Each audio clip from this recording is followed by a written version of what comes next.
Assalamualaikum warahmatullahi wabarakatuh. Bismillahirrahmanirrahim. Alhamdulillahi wa syukurillah. Allahumma salli wa sallim ala sayyidina Muhammad wa ala alihi wa sahbihi. Para jamaah rahmakumullah, menjelang seabad 100 tahun kemerdekaan Indonesia, yakni nanti tahun 2045,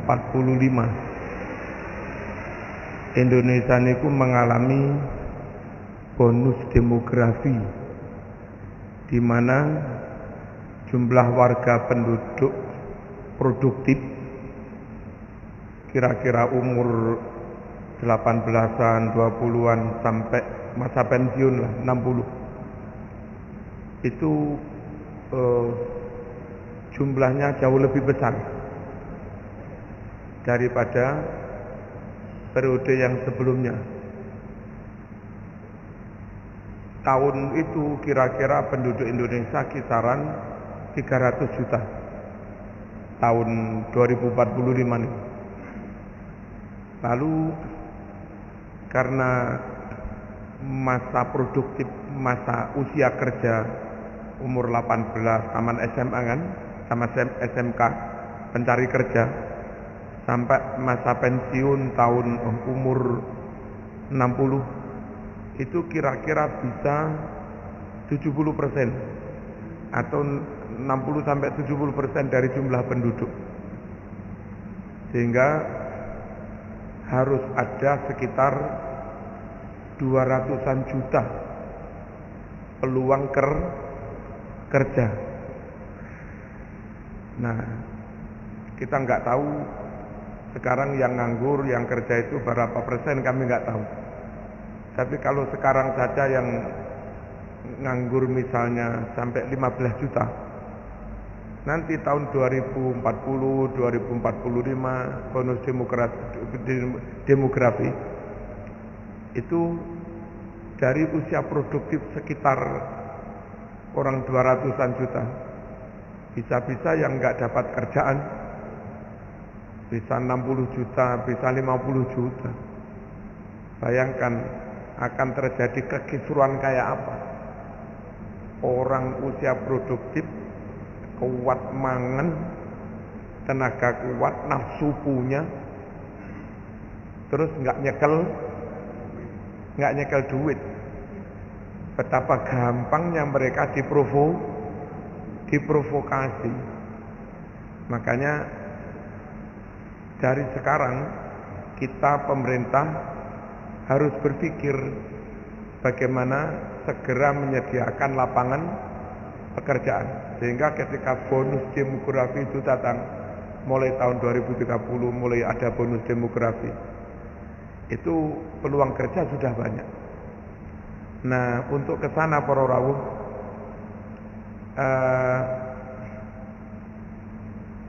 ada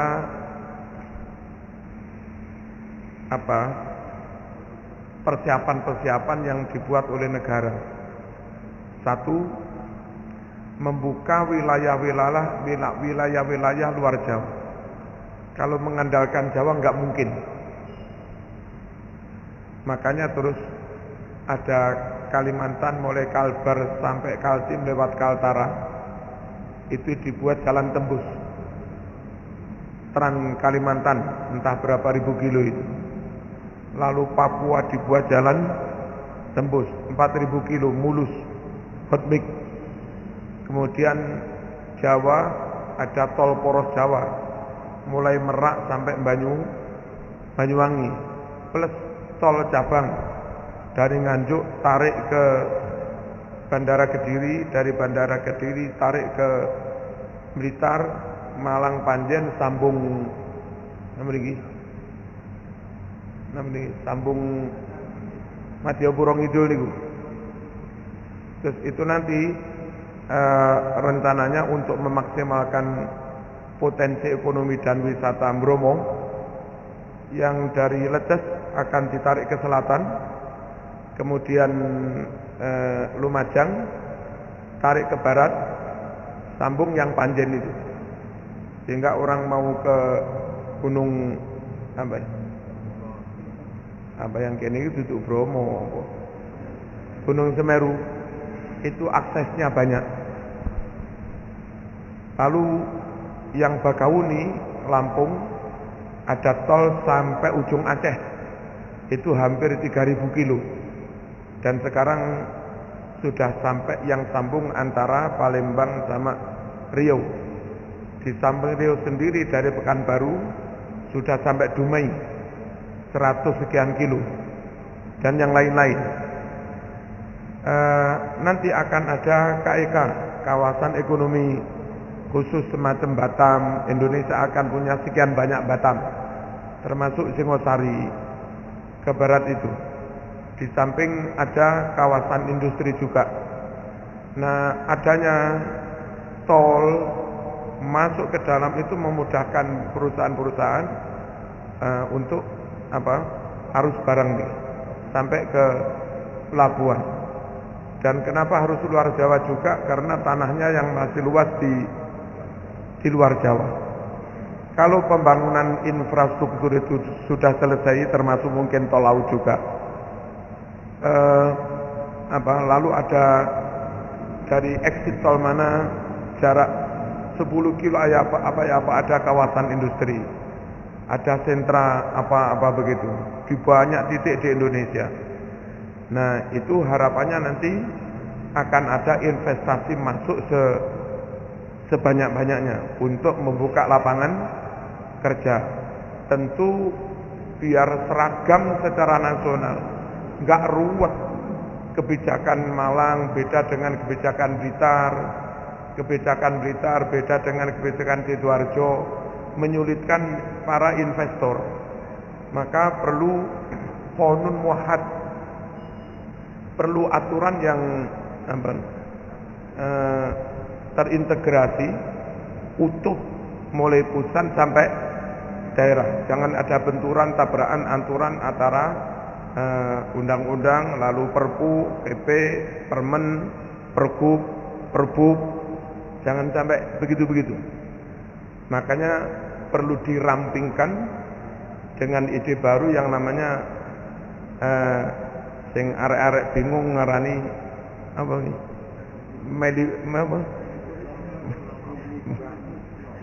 Itu arek rotok bingung gitu. Ya, omnibus law. Aturan atau undang-undang yang kayak omnibus. Dulu di Prancis itu pertama-tama ada angkutan massal, bis besar bisa mengangkut orang banyak. Itu dulu disebut omnibus. Ya, ada di bis yang mengangkat omni orang banyak. Nah, omnibus law itu aturan integral. Jadi harapannya nggak ada benturan, tabrakan antar satu aturan dengan yang lain. Intinya untuk memudahkan investasi dan memberi perlindungan kepada para pekerja dan seterusnya. Tentu dengan dimudahkan investasi itu akan ada pengusaha banyak gitu. Kemudian untuk UMKM kayak sentra tempe, sentra keripik dan segala macamnya yang kecil-kecil, mungkin sentra penggorengan nongko atau apa-apa. Mereka nanti rencananya dikelompokkan di desa mana, sehingga karena sekampung itu usahanya itu semua, andai nggak perlu amdal dari lingkungan nggak akan protes. Sebab kalau saya mampu gak enak teko produksi tempe ini tonggo itu ya nggak tempe buat saya. Rencananya digitukan, produksi kecil-kecil UMKM itu nggak usah pakai izin, tapi pakai daftar. Pemerintah kewajibannya melakukan pendampingan. Kalau sudah gede baru dibantu ngurus perizinan legal, bisa sampai mendapatkan pinjaman bank dalam jumlah besar dan seterusnya. Ngoten niku para rawuh. Maunya nanti seperti itu. perkara mau jalan biar jalan dulu aja lah. Zaman pengen membuat lemper apa begitu, jalan aja dulu. Yang penting daftar laporan ke Disperindak atau apa. Nanti setelah gede baru ngurus perizinan resmi. Bapak Ibu rahimakumullah, dimudahkannya hal-hal seperti ini itu barokah rahmat bagi yang belum kerja,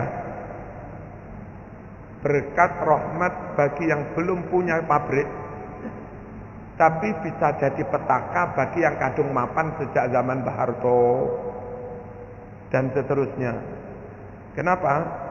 Kalau mendirikan pabrik rokok sebegitu mudah, itu rokok yang lama bisa tersaingi. Paham nggih? Kalau mendirikan pabrik sepatu cek gampange, pabrik sepatu sing lawas tersaingi. Nah, maunya pemerintah itu pengen buka lapangan kerja sebanyak-banyaknya, tapi ya dengan resiko kayak begitu itu. Terus jadi rame seperti ini. Nah, kalau semuanya tulus untuk bangsa, untuk rakyat, biar nanti ke depan nggak ada kisruh-kisruh karena ada jutaan pengangguran. Mohon-mohon mestinya yang sudah mapan berpuluh-puluh tahun sejak zaman Pak Harto, berbagilah, bukan berbagi duit, berbagi peluang. Wong pengusaha baru nggak nyolong kok. Tapi kalau mau timik-timik mulai melaku boyo ojo di ngeten beroramu. Perkara ada 1-2 poin dari aturan itu masih kurang pas. Nek coro NO, ayo diuji di MK.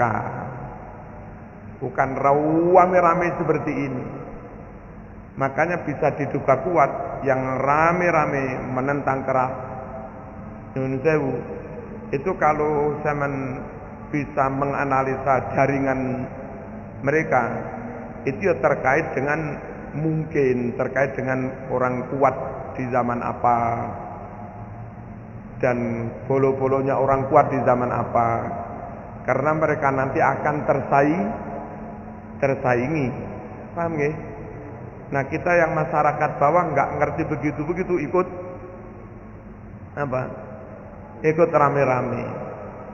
Apa nggak lantas dikuasai asing, bahwa jutaan hektar tanah dikuasai pengusaha itu dari dulu.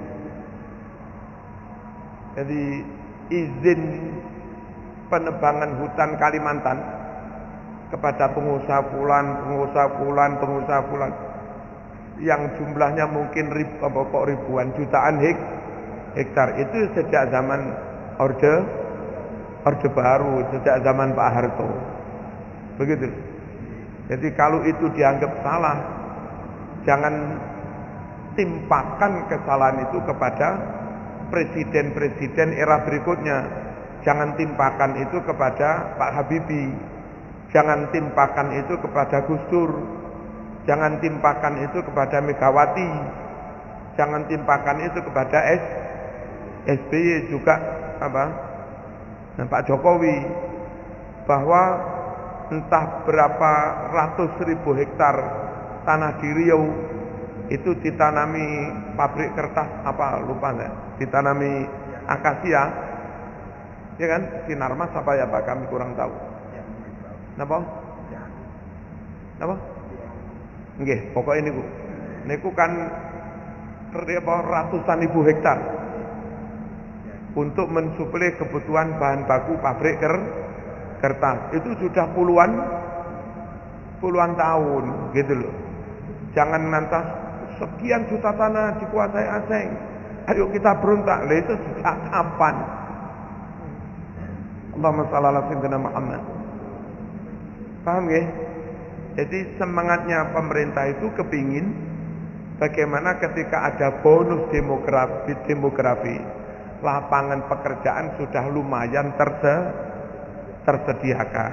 Makanya perlu infrastruktur, perlu tol, perlu nambah pelabuhan, perlu ada titik-titik kawasan ekonomi khusus, sentra industri dan aturan harus dibuat sebagus mungkin, sejelas mungkin dan sesederhana mungkin. Katanya nanti pondok harus apa? Izin, enggak izin kiainya didenda 1 miliar. Mboten para rawuh. Pasal yang menyangkut pendidikan yang izinnya mirip-mirip mendirikan perusahaan, itu lembaga pendidikan yang kita jujur saja ngaku atau enggak agak komersial. Karena kalau selama ini pendidikan itu dikelola yayasan, yayasan itu mewakili masyarakat, bukan perorangan, atau mewakili NU Muhammadiyah, bukan perorangan. Kelak akan ada pendidikan itu milik investor. Gitu loh. Saya investor mendirikan lembaga apa gitu loh, pribadi yang kayak begitu, dan itu boleh di kawasan ekonomi khusus. Mau nggak mau, meskipun itu mereknya pendidikan, ada bisnisnya loh. Wong di sekolah-sekolah kayak begitu uang mukanya saja bisa 30 juta, 40 juta. Kayak atas Kiandawi itu kan segitu. SPP-nya juga mahal. Ini apa nggih? Nah, Anda itu milik pribadi, setiap tahun dari DP siswa baru 30 juta kali 200 siswa saja sudah. Wis piro itu. Nah, kalau kayak begitu bebas-bebas saja, izinnya sebebas-bebas mungkin, diperlakukan kayak lembaga sosial murni. Kayak masyarakat mendirikan TPQ sosial murni, masyarakat mendirikan MI SPP ini 10.000 sosial murni. Lalu yang begini dan itu hanya ada di kawasan ekonomi khusus, bebas berdiri tanpa izin, ya malah nggak adil itu. Halo, mau nggak mau, kalau mau jujur itu ono unsur bisnisnya. Karena itu harus ada izin macam-macam, nanti ada pajak juga. Niku sing ngoten niku. Perkara pendidikan di tengah-tengah masyarakat, sama gawe TPQ, gawe MI, gawe pesantrennya nggak ada perubahan. Ya tetap seperti sekarang ini. Hanya mungkin diujukan, nanti kiai akan di penjara, didenda 1 miliar. Mboten ngoten niku para rawuh. Ampun. Terus monggo sami-sami mangertosi perkara ada yang kurang sempurna. PP Muhammadiyah, PBNU sudah bareng-bareng nanti akan mengajukan ke MK. Mungkin revisi, mungkin pembatalan beberapa pasal, kita nggak tahu. Nanti kan di sidang di sana. Kita yang di bawah, yang warga NU, percayakan itu kepada ahli hukum NU yang di sana. Yang warga Muhammadiyah udah percayakan itu pada Pak Prof Haidar Nasir dan yang lain-lain. Mereka lebih bener dari kita kok. Yang di bawah, sing wayah ngarit yo ngarit, sing wayah mulang yo mulang, ora usah ambulan etok-etoke nggawa pasien tibae diiseni. Waduh. Ngoten nggih.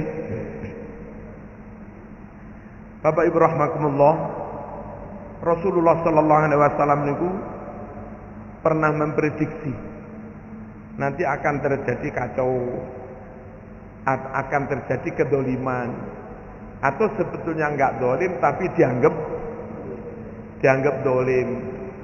Enggak dolim dianggap dolim, dia kayak begitu tadi. Maunya menolong masyarakat dalam jumlah besar yang belum dapat pekerjaan, biar dapat pekerjaan.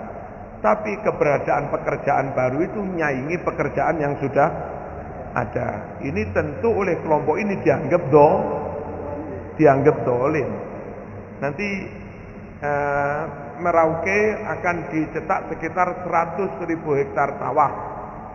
Merauke sekarang sedang surplus beras. Tadi omong-omongan di rumah dengan saya, mau kirim ke Jawa.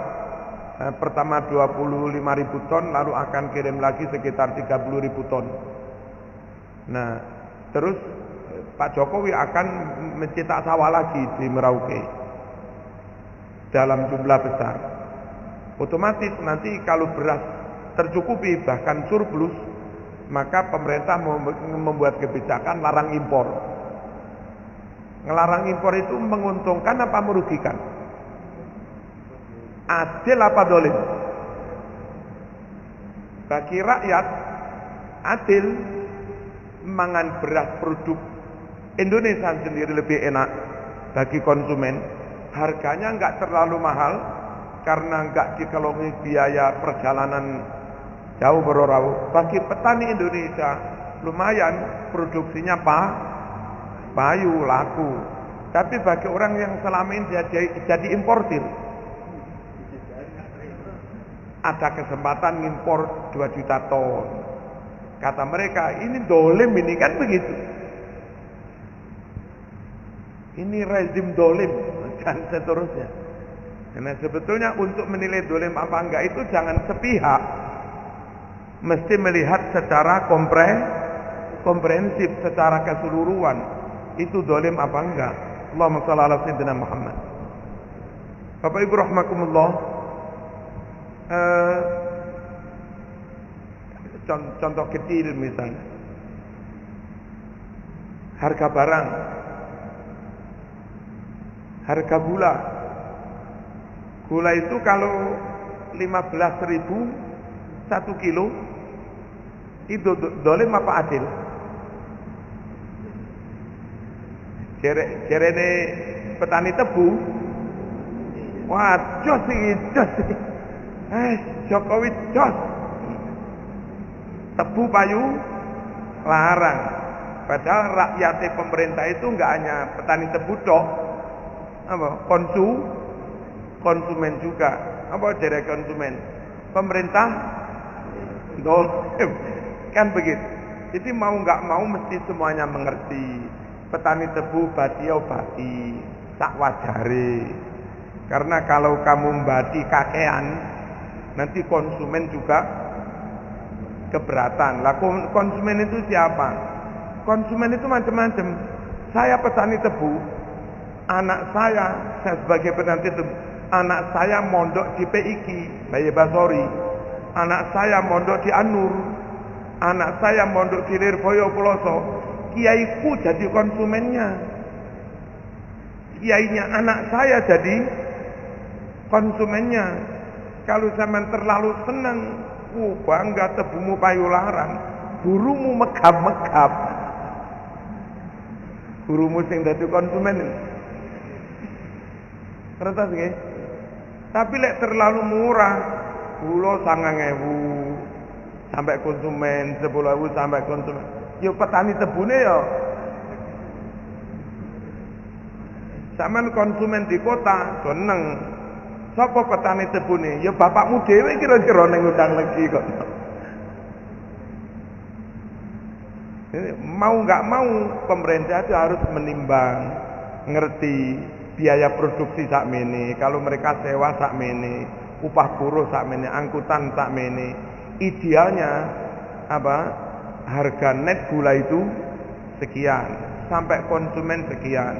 Nah dengan begitu nggak terlalu tinggi, nggak terlalu berat. Tapi sekali lagi memuaskan semua orang itu ya nggak bisa. Jangankan hanya Jokowi, Gus Dur dan seterusnya, suruh memuaskan seluruh rakyat Indonesia yang alirannya macam-macam, rasanya juga macam-macam, latar belakangnya macam-macam, ideologi aliran pemikirannya macam-macam, suruh puas semua nggak bisa. Rasul itu kurang apa Nabi Muhammad? Kalau nanya siapa yang paling adil ya Rasulullah, siapa yang paling amanah ya Rasulullah, siapa yang paling fatonah cerdas ya Rasulullah, yang paling jujur Rasulullah, nggak ada yang ngungkuli. Itu loh memimpin negara Madinah. Ada pihak yang tidak puas. Imam Bukhari, Imam Muslim meriwayatkan saat ada harta baik dalam jumlah besar datang dari Bahrain. Itu tentu Nabi sebagai kepala negara membagi harta itu kepada yang berhak. Gitu. Atas wahyu yang diberikan Allah pada kanjeng Nabi. Iki wono, iki nggak usah. Udah, yang bagi itu Nabi, bukan Bilal. Rasulullah yang paling top. Iku lo ono. Wong penampilannya kayak paling Islamo dewe top penampilannya. Wallahi hadhi qismatun ma udila fiha. Wahai Rasulullah, ini pembagian yang tidak adil.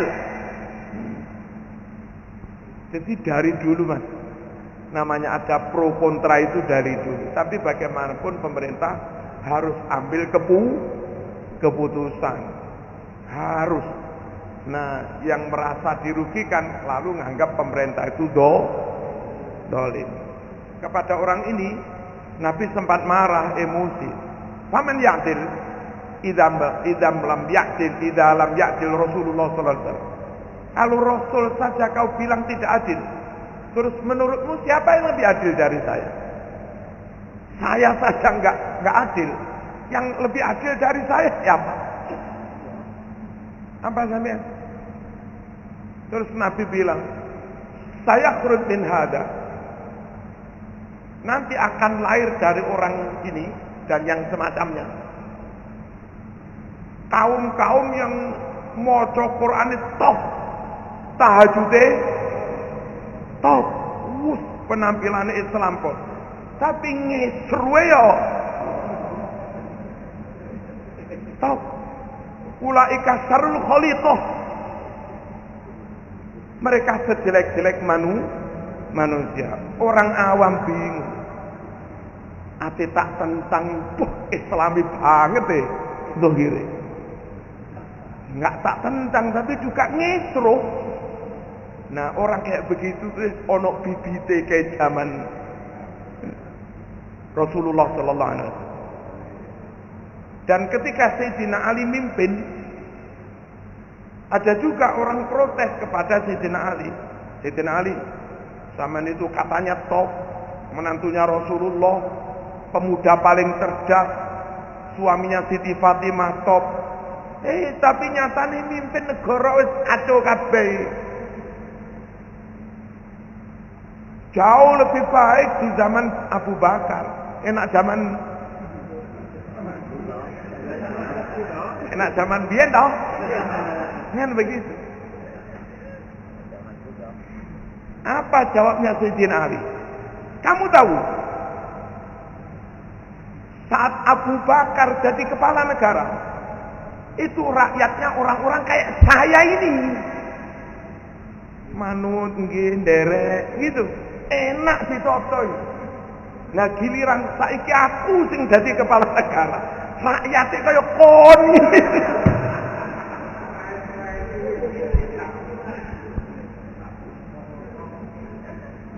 Jadi ketika kurang berhasil itu enggak semata-mata pimpinannya elek atau apa.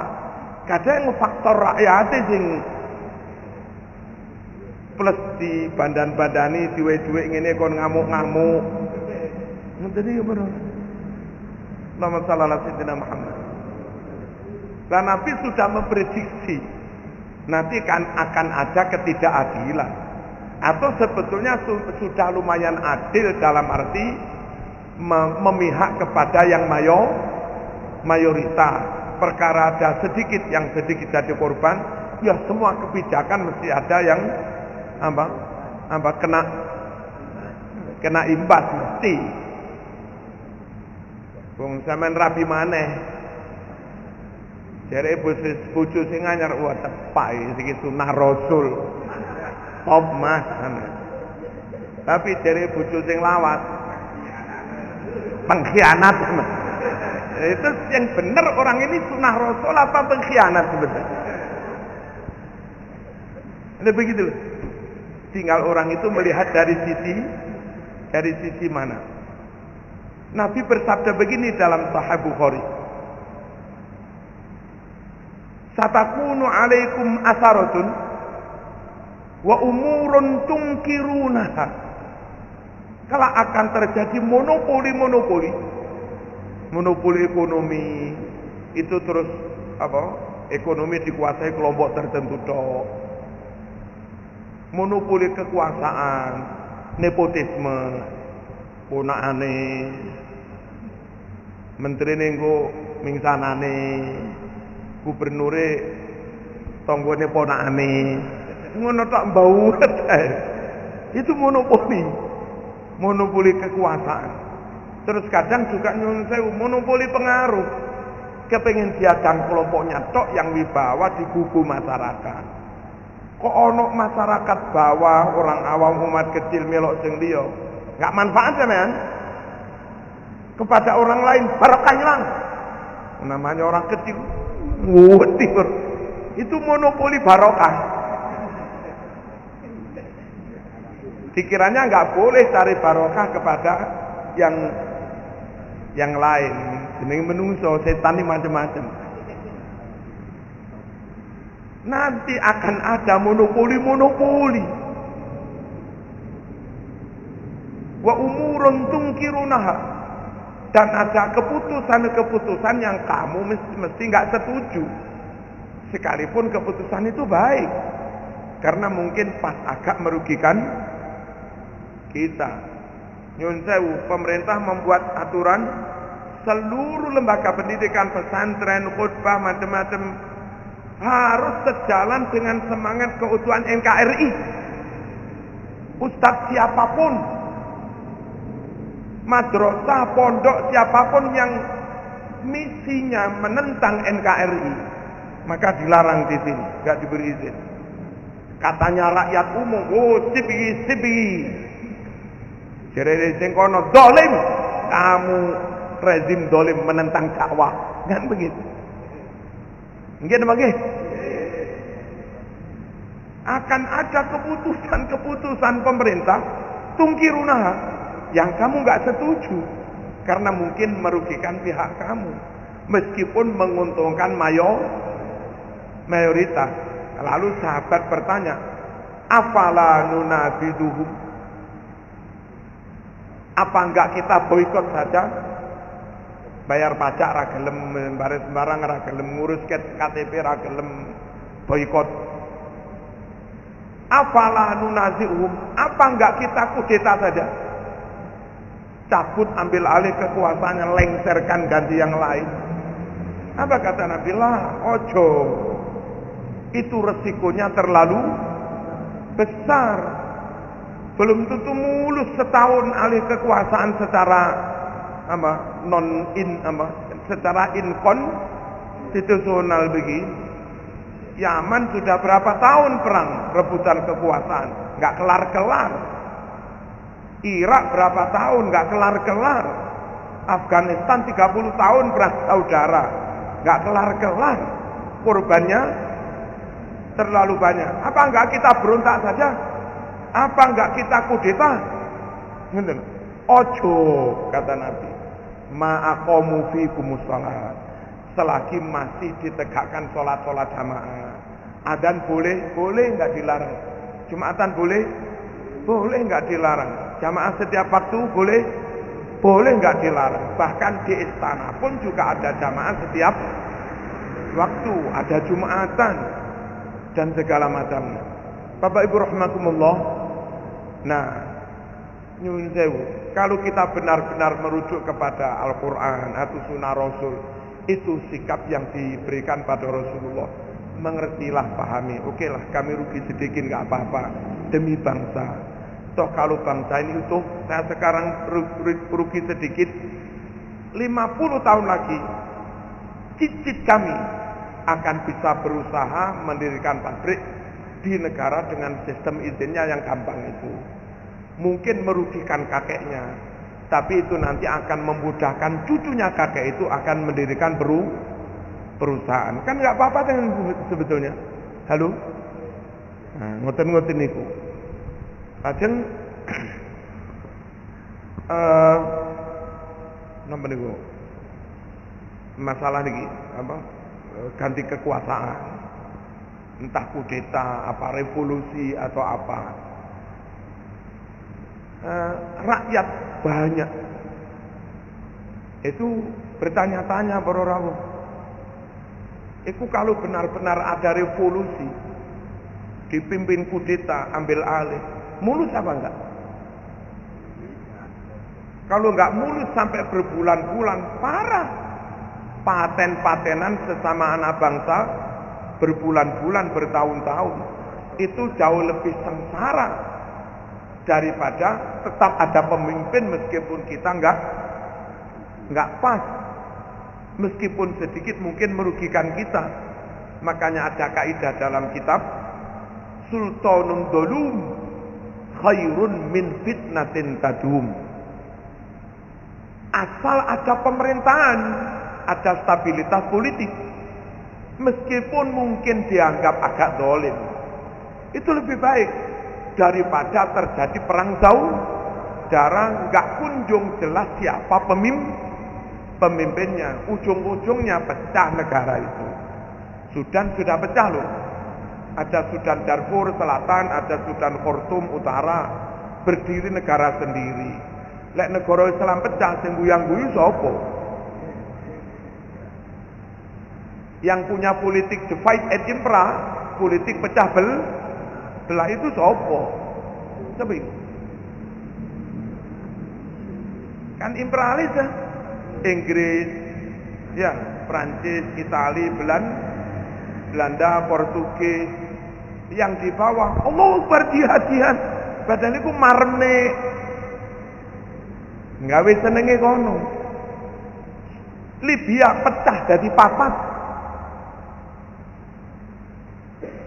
Tripoli, Benghazi pecah jadi papat. Yang ini enggak tunduk kepada Tripoli, Tripoli juga enggak tunduk pada ini. Wis negara cilik. Diri si miring-miring dadi wajib. Lah masuk Indonesia yo ngene iku, Mas. Ojo gampang titik-titik kudeta. Supaya masyarakat itu bisa diprovok bermerek jihad, bermerek dakwah, bermerek amar ma'ruf nahi mungkar, bermerek menjaga NKRI ngono.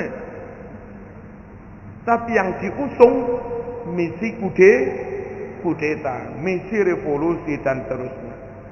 Lalu pertanyaan pertama, mulus apa enggak? Kalau kata kamu mulus, kekuatanmu berapa? Dari sekian jenderal aktif yang ada, yang pro sampean berapa? Kalau agak imbang saja, itu lama perang saudara. Kalau ternyata yang pro sana lebih banyak, yang pro kamu kecil, itu kenekatan. Bunuh diri. Kalau akhirnya kami minta dukungan asing dukung nggak pernah gratis. Berhasil menggulingkan kekuasaan yang ada, ganti kelompokmu yang jadi. Karena kelompok ini minoritas, pengen jadi, backup-nya itu bayar. Aku gelem backup sampean, tapi Freeport balik mana? Mahakam balik mana? Gitu. Blok Cepu balik mana? Exxon neng Aceh balik mana? Ini apa ini? Ojo gampang-gampang rakyat nih, gampang terpengaruh. Lajeng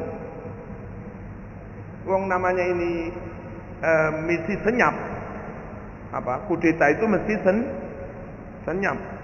Yang belum jelas pertama, mulus apa enggak? Mulus itu kalau kekuatannya ini jauh lebih besar daripada kekuatan pemerintah. Yang kedua, itu kalau sudah berhasil digulingkan, sopo pemimpinnya itu?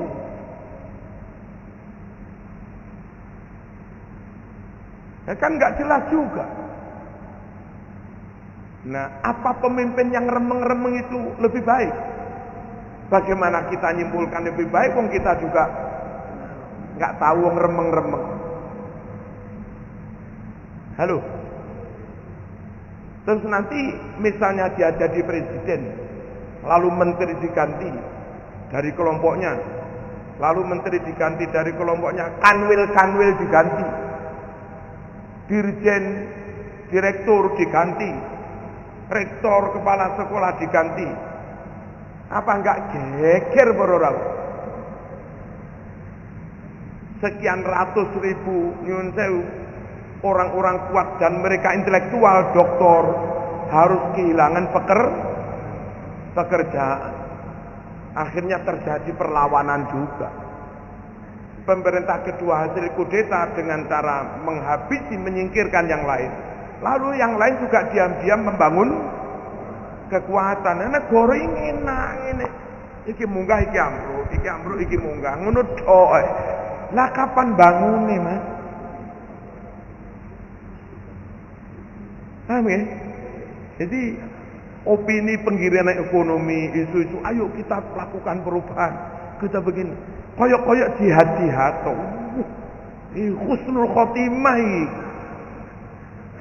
Mati syahid. Padahal makanya Nabi ojo tenan ojo kudeta selagi masih tetap sholat. Ma'aqamu fikumus sholat, selagi mereka tetap menegakkan sholat. Allahumma shalli ala sayyidina Muhammad. Bapak Ibu rahimakumullah, di zaman Mbah Hashim itu negara Indonesia itu biyen dipimpin Jepang. Lalu Belanda ingin kembali. Ngerti? Itu pun sikap Kiai NU. Mending mempertahankan yang ada ini. Jepang yang kadung pemerintahnya berjalan. Karena kiai-kiai itu juga ngerasa nih biar dipimpin Londo itu plus minusnya sakmene. Podo-podo non muslim tuh. Dipimpin Jepang plus minusnya sakmene. Akhirnya diputuskan mending bela yang ada ini. Melawan agresi. Betul nih orang. Dari dipikir secara fikih harfiah, kan nyun sewu Jepang ya non muslim kafir. Masuk Mbah Hashim belani pemerintah kafir. Itu kalau dipakai opini-opini di framing enak. Oh GNU bela pemerintah kafir. Padahal konteksnya ini non muslim, ini juga non muslim, dan Mbah Yai sudah nimbang. Podo-podo non muslimi iki luwih mundorot timbang ini, iki ngepuke luwih nemen timbang ini. Ini podo Asia nih. Ini juga melakukan pendidikan anak-anak negeri nyun sewu oleh sekolah STM macam-macam. Anak-anak negeri dilatih kemiliteran dan seterusnya. Hitung-hitung masih lumayan, gitu. Dan juga mengangkat semacam menteri agama di zaman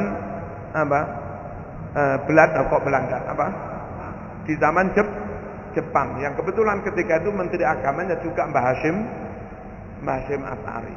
Jadi konteksnya bukan bela kafir. Ini elek, iki elek, tapi iki luweh elek. Sing dibelani elek, sing rapate elek. Napa? Kalau bisa yang paling baik di antara yang baik. Atau yang kedua, yang baik dari yang jelek. Terpaksa yang tidak patah elek daripada yang lebih elek lagi. Allahumma shalli ala sayyidina Muhammad. Kemudian pemerintah yang baru hasil kudeta nih para rawuh. Nanti kita sebagai muslim, sebagai NU, kebijakannya kepada NU kayak apa? Mendirikan pesantren kayak apa? Ngurus makof masjid kayak apa? Karena kita pernah mengalami masa 30 tahun lebih. Jenenge mendirikan lembaga pendidikan juga papan nama Ma'arif NU. Itu saja sudah. Wah. Cuman nggak tahu tua itu, aku tahu tua. Artinya kami ya, karena kami dari orang tua Blitar juga mengelola pendidikan, Morosopo Lamongan juga mengelola pendidikan. Sampai Morotuwo ini karena ada instruksi papan nama NU harus diturunkan, diganti dengan papan nama lain, termasuk dulu Qurbane Salahuddin barang itu. Kan dulu aslinya Ma'arif NU, terus ada kebijakan gitu. Mara tuwa kula niki nunggoki nang nisore papan nama karo nggawa bendho. Yo golok. Sopo ae kok dadak cacak wani menurunkan papan nama sekolah Ma'arif NU tak gacok. Jangan-jangan kalau terjadi kudeta sing mimpin ngono iku maneh. Apa enggak remek lah. Moga ojo gampang-gampang katut arus. Kok jana deloken kekuatannya berapa, analisa SWOT-nya kayak apa dan seterusnya. Mulus apa enggak? Kira-kira kelompok yang kayak begitu nanti kalau jadi kebijakannya ke bawah kayak apa? Camat lurah diapakno, kepala sekolah diapakno. Lalu kebijakan menyangkut dakwahnya NU kira-kira kayak apa? Nah, senyampang itu lam ya jelas. Senyampang itu enggak jelas, pakai kaidah Islam, pakai kaidah usul fikih, la yajuzu tarkul muhaqqaq li ajlil mauhu. Tidak boleh kita itu membuang yang sudah nyata-nyata maslahat, meskipun maslahatnya enggak maksimal, karena kepencut itu tergiur, karena tergiur dengan iming wah, tapi belum jelas. Sama duwe bojo, masih rapate ayu, tapi nyatane sakinah.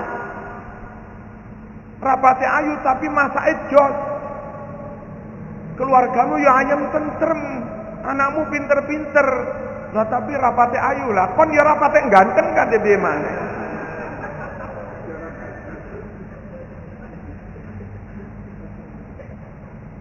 Nyoto maslahat itu nyoto.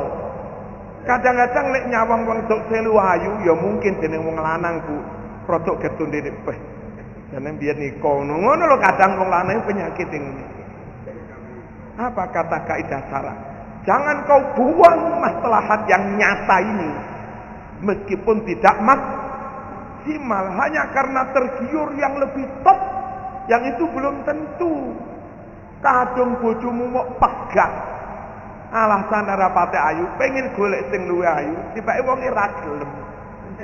Awake gak ngene. Berharap setelah revolusi mulus blok-blok, tibake perang saudara berkepanjangan. Ternyata pemimpin yang baru lebih jelek lagi. Awake gak ngene. Lah gimana perbaikan? Perbaikan pelan-pelan itu dicontohkan Rasulullah Sallallahu Alaihi Wasallam. Titik. Perkara dalam pemerintahan ada yang nggak baik. Zaman Nabi ada yang nggak baik juga. Ada Yahudi, ada munafik. Zaman Nabi itu ngadepi munafik, kebetulan jadi pejabat munafik, kemeng. Terus ada Kristen juga di Madinah, negara yang dipimpin Rasulullah sallallahu alaihi wasallam.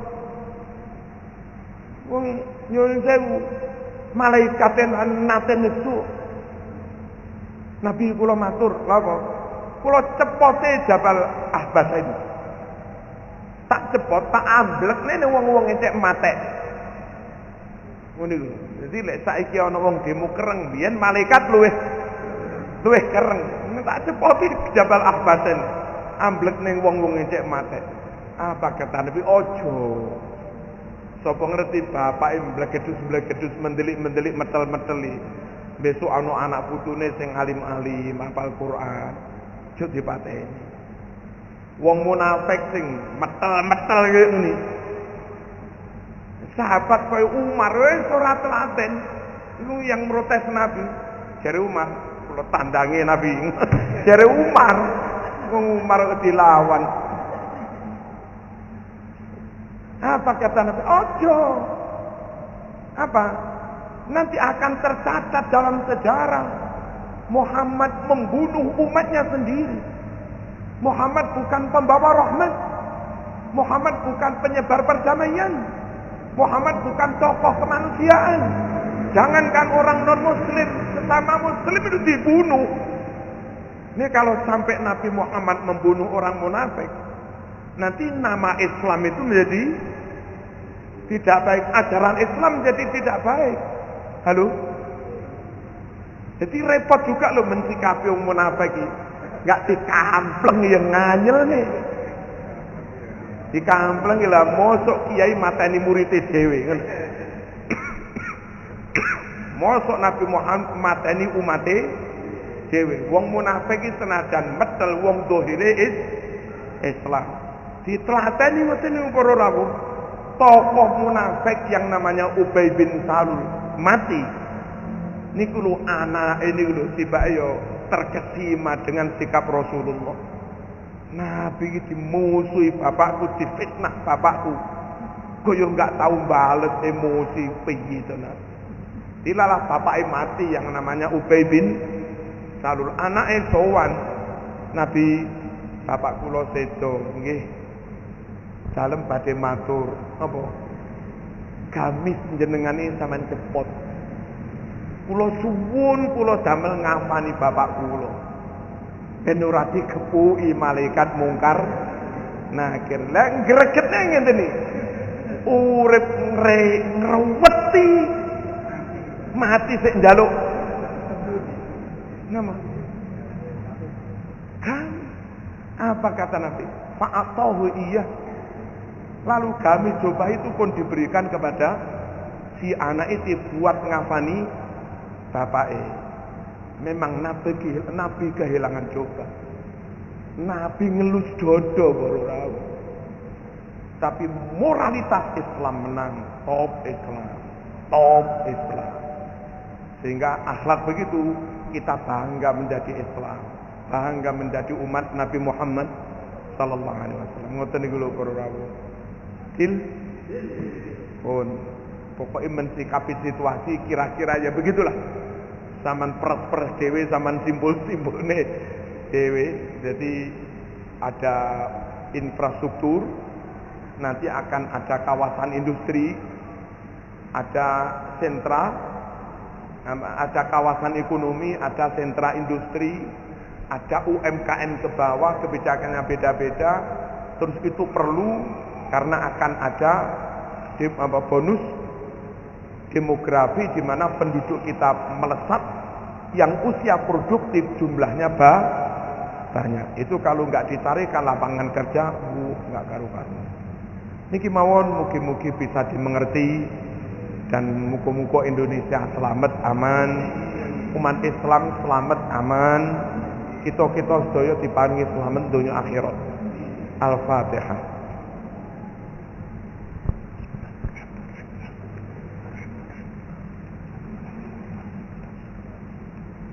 صراط الذين أنعمت عليهم غير المغضوب عليهم ولا الضالين.